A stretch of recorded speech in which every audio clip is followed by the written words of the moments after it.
sebanyak 160 kandidat calon kepala desa di Kabupaten Simelu melakukan deklarasi pilkades sejuk, aman, dan damai. Kegiatan tersebut berlangsung di Gedung Serbaguna milik Pemda Simelu pada Senin 14 Maret 2022.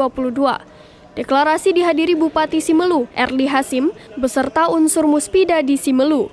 Pilkades serentak akan diikuti sebanyak 54 desa di 10 kecamatan di Simelu. Untuk pemungutan suara akan dilangsungkan pada 31 Maret 2022 mendatang.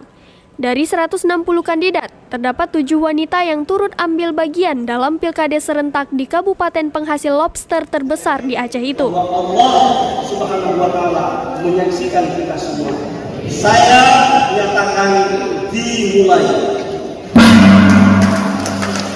Dari Simelu, Sari Mulyasno, Serambion TV.